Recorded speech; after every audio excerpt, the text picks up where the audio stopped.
उपमुख्यमंत्री एकनाथ शिंदे आणि मनसेचे प्रमुख राज ठाकरे यांची काल भेट झाली। यावेळी डिनर टेबलवर झालेल्या राजकीय बैठकीची इनसाइड स्टोरी एबीपी माझाच्या हाती लागली।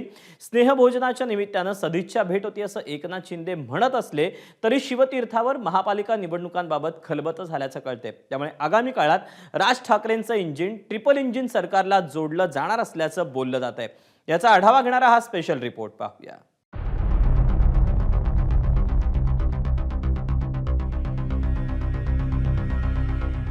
ठिकाण शिवतीर्थ, बेत डिनरचा, यजमान राज ठाकरे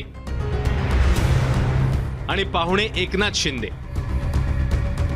मंगळवारी रात्री शिवाजी पार्कवरच्या राज ठाकरेंच्या निवासस्थानी लगबग सुरू झाली।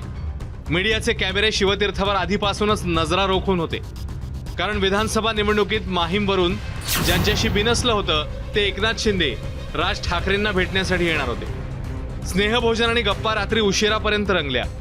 राज ठाकरेंच्या 1.5 तासाच्या भेटीनंतर एकनाथ शिंदे बाहेर आले, पण कोणतीही राजकीय चर्चा झाली नसल्याचं सांगितलं। सदिच्छा भेट होती। मला वाटतं याचा राजकीय अर्थ काढण्याची काहीच आवश्यकता नाही। राजसाहेबांनी विचारणा केली कसं काम चाललेलं आहे, सरकारचं कसं चाललंय, मुंबईतले रस्त्यांची कामं कशी चालली आहेत आणि एकंदर काही विकासाच्या बाबतीत देखील चर्चा झाली, पण राजकीय चर्चा कुठलीच झाली नाही। गप्पा गोष्टींमध्ये आणि बाळासाहेबांच्या आठवणींना उजाळा देण्यामध्ये एवढा वेळ आमचा कसा गेला तो कळला नाही, ही वस्तुस्थिती आहे। राज ठाकरेंसोबत बाळासाहेबांच्या आठवणींना उजाळा देत गप्पा मारल्या असं शिंदेंचं म्हणणं आहे, पण एबीपी माझाला मिळालेल्या माहितीनुसार विधानसभेतलं डॅमेज कंट्रोल आणि महापालिका निवडणुकीची मोर्चे बांधणी या भेटीतून केली गेल्याचं समजतंय। विधानसभा निवडणुकीत माहीममध्ये अमित ठाकरेंचा पराभव राज ठाकरेंच्या जिव्हारी लागला होता। शिंदेंचे शिलेदार सदा सरवणकर यांनी माघार घ्यायला नकार दिल्यानं मुलाच्या पहिल्याच निवडणुकीत राज ठाकरेंना नामुष्की पत्करावी लागली होती। मंगळवारच्या डिनर डिप्लोमसीतून ही कटुता संपुष्टात आली असं मानायला हरकत नाही। पहिली गोष्ट अशी आहे की राजकीय नाराजी असेल किंवा राजकीय गोष्टी असतील, हा कालच्या भेटीचा साहेबांचा भागच नव्हता। त्यांचे पूर्वीपासून जे संबंध राजसाहेबांबरोबर होते ना, राजसाहेबांचे त्यांच्याबरोबरचे होते, त्यामुळे विधानसभेच्या निवडणुकीनंतर त्यांना भेटायचं होतं आणि काल तो योग जुळून आला।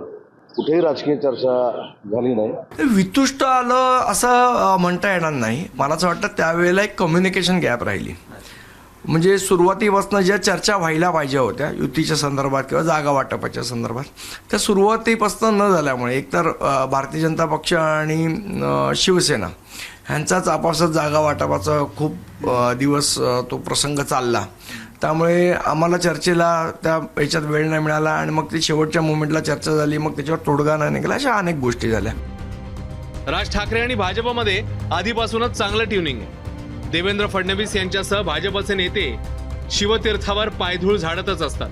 गुढीपाडव्याच्या सभेत राज ठाकरेंनी फडणवीसांचं कौतुक करत त्यांना पाठिंबा देऊन टाकला होता। तुमच्या साक्षीने सांगतो, माझं खरं तर देवेंद्र फडणवीस तुमच्या हातामध्ये एक चांगलं राज्य, सुसंस्कृत राज्य हातामध्ये आलेलं आहे, याच्याकडे नीट बघा। चांगल्या पद्धतीने मराठी माणसाकडे पाहणार असाल तर आमचा तुम्हाला पाठिंबा निश्चित राहील। प्रत्येक गोष्ट आमची ऐकून करा।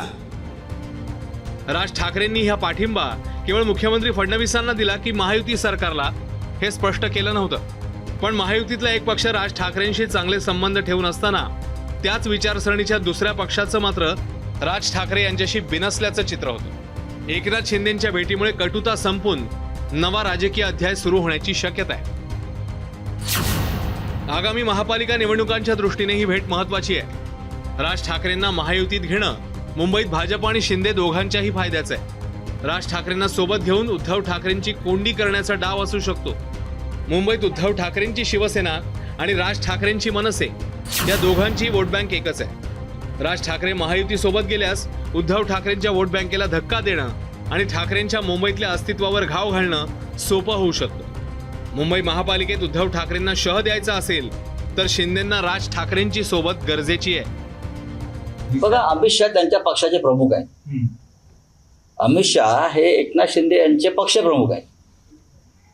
त्याच्यामुळे त्यांची भेट झाली आहे की आता आम्ही आमच्या पक्षप्रमुखांना भेटतो, उद्धव साहेबांना आज येणार आमचे पक्षप्रमुख, तसं अमित शहा हे महाराष्ट्रात एकूण 3 पक्ष चालवतात आणि अधूनमधून तर आमदार साठवल्यांचा पक्षही चालवतात. हा, त्याच्यामुळे ते त्यांना रिपोर्टिंग करावंच लागतं.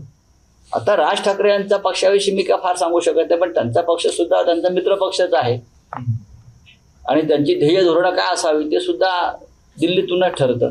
संजय राऊत, मी तुम्हाला नेहमीच म्हणतो की जळकं लाकूड आहे ते. बहुतेक काल पुन्हा राज ठाकरे, राजसाहेब ठाकरे आणि एकनाथ शिंदेसाहेब यांची भेट झाल्यामुळे पुन्हा त्यांच्यातनं दूर निघायला सुरुवात झालेला आहे. जिथून जागा मिळते तिथून त्यांचा दूर निघतो. आता काल जर एकनाथ शिंदेसाहेब आणि राजसाहेब ठाकरे जर भेटले असतील तर संजय राऊतांमधून दूर येण्याची गरज काय?